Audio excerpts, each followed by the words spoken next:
ನಮಸ್ಕಾರ ವೀಕ್ಷಕರೇ ಎಷ್ಟೇ ದುಡ್ಡು ಕೋಟಿ ಕೋಟಿ ಕೊಟ್ಟು ಮನೆ ಕಟ್ಟಿಸಿದ್ರು ಕೂಡ ಆ ಮನೆಯಲ್ಲಿ ನೆಮ್ಮದಿ ಅನ್ನೋದು ಸಿಗ್ತಾ ಇಲ್ವಾ? ಅಥವಾ ಮನೆ ಕಟ್ಟಿದ ನಂತರ ವಾಸ್ತು ಸರಿ ಇಲ್ಲ ಅಂತ ಹೇಳ್ತಾ ಇದ್ದಾರಾ? ಹಾಗಿದ್ರೆ ನಾನು ಹೇಳುವಂತ ಈ 3 ವಸ್ತುಗಳನ್ನು ನಿಮ್ಮ ದೇವರ ಮನೆಯಲ್ಲಿ ಇಟ್ಟು ಪೂಜೆ ಮಾಡೋದ್ರಿಂದ ನಿಮ್ಮ ಎಲ್ಲಾ ರೀತಿಯಂತಹ ವಾಸ್ತು ದೋಷಗಳು ನಿವಾರಣೆ ಅನ್ನೋದು ಆಗ್ತದೆ.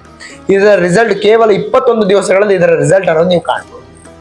ಏನಪ್ಪಾ ಆ 3 ವಸ್ತುಗಳು ಯಾವ್ಯಾವುದು ಅನ್ನೋದು ನೀವು ಕೇಳೋದಾದ್ರೆ, ಮೊದಲನೇದಾಗಿ ಬಂದು ತಾಮ್ರ, ಎರಡನೇದಾಗಿ ಬಂದು ಬೆಳ್ಳಿ, ಮೂರನೇದಾಗಿ ಒಂದು ಗರ್ಕೆ. ಈ 3 ವಸ್ತುಗಳನ್ನು ನಿಮ್ಮ ಮನೆಯಲ್ಲಿರುವಂತಹ ವಾಸ್ತುದೋಷ ನಿವಾರಣೆ ಅನ್ನೋದು ಮಾಡ್ತದೆ.